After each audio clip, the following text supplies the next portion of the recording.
Well, happy Robbie Burns Day, neighbors. I'm John, the Whiskey Neighbor, and in honor of, I've often heard Robbie Burns called Scotland's native poet, national poet. I thought I should look at a Scotch that I'm sure almost all of you have had, and if not, you need to fix that. Today, we're going to look at Lagavulin 16.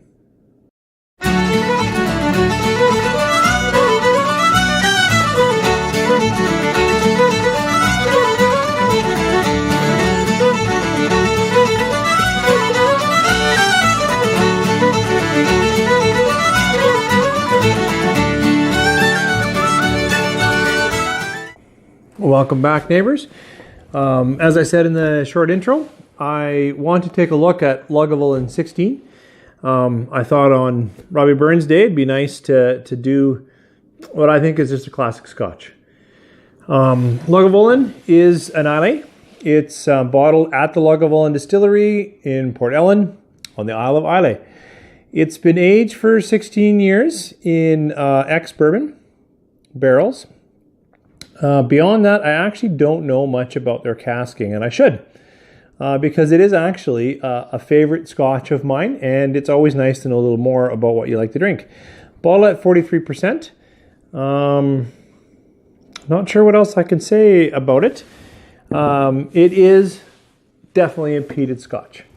Before I get into it, it is Robbie Burns Day, and I don't have Haggis here, so I can't address the Haggis, but I thought I'd tear up a bit of summer sausage and cheese, and I have some genuine oat cakes. So I have a little piece of Scotland here.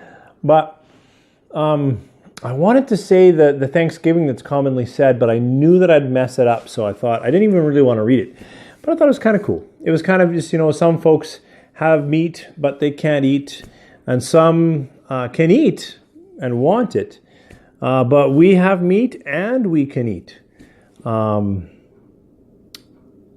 So let the Lord be thankful. No, let us be thankful.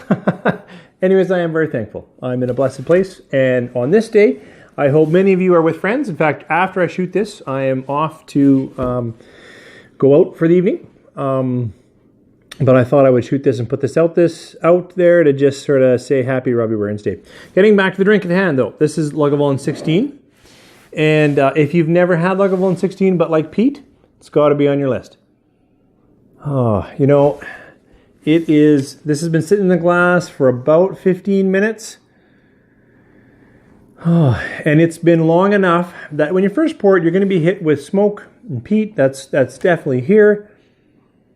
But if you pour it and give it a little bit of time, you're also going to get a cereal sweetness, bit of maltiness.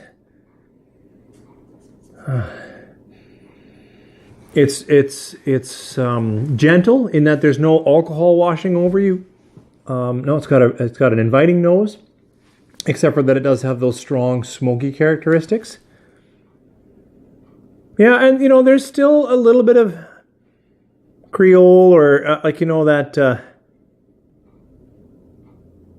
but not as bad as my brother-in-law when he has this, or actually more when he has quarter cask. But he just thinks it's all, that Band-Aid and that, almost more that chemically gasoline-y type smells. But maybe because I like peat, maybe because I left it in the glass longer before I approached it.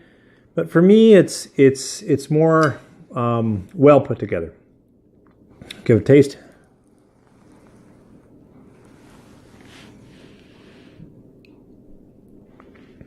So, up front though, that the peat is a bit stronger. Like the smoke is gentle in the glass. I could taste some.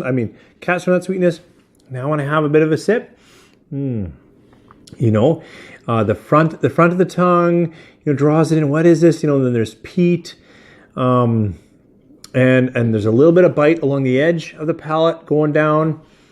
Boy.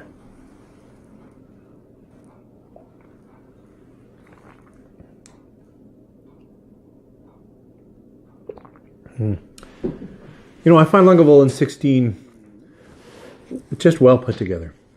The nose is inviting, smoky, but there's something in there, malt maybe. When I taste it, actually, it bites a little bit more than I expected, especially for a 16, but I still like some of that character in it.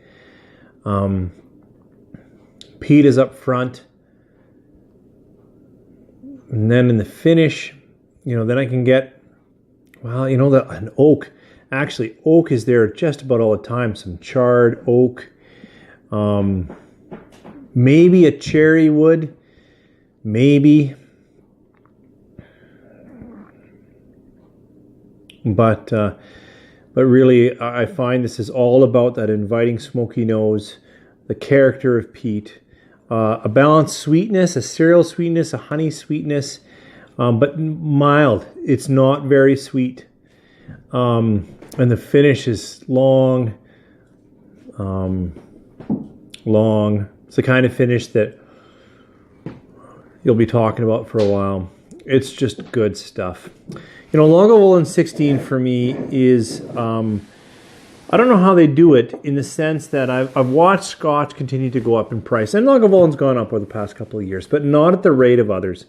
For a 16-year-old, beautifully peated Islay Scotch, I don't know what else to recommend. This is, for me, it's a 5-star whiskey. Just enjoy it that much. When I finish this bottle, I will seek out another one. It's that kind. Even though I'm always looking for new experiences and I will always buy new bottles. It's why I put this here. When I travel, my wife got me this pretty cool travel set that's got these little cups you can pour, and then it's got 3 bottles that you can put your favorite whiskeys in, so you always have. And the reason why I put it out here was just to remind myself or to share with you. I'll always pour a couple of something new that I'm getting into or I want to share with someone. And I can't think of a time I've traveled in the last 2 years that if I'm going to bring this, that one of them is into Lagavulin 16. Now, not everyone likes it. I think I've shared before, when I poured it for my brother-in-law, just really, really did not take to it. But I had it there and I wanted him to taste it because I just think Lagavulin just represents a wonderful, smoky, peaty Islay whiskey. And it's balanced. It's not, too ashy or so smoky and then there's just nothing else. It has a palate through the middle, like it's got something going on in the middle. And it's got a finish that just, even as I've been talking for the past few minutes, it's still there. I can still bring it up and enjoy it. So, happy Robbie Burns Day. I'm not going to break out into song and sing Old Lang Syne, but I do hope that you're with friends, that if you're drinking, you're doing so responsibly, and if you're drinking, that you're having Scotch. I think that's just the drink. Whiskey, Scottish whiskey for Robbie Burns Day. Anyways, you guys take care. Thanks for dropping in. Leave any comments or thoughts on what I've shared with you today, and don't forget to subscribe if you haven't yet. It's really nice to build the community. You guys take care. Bye.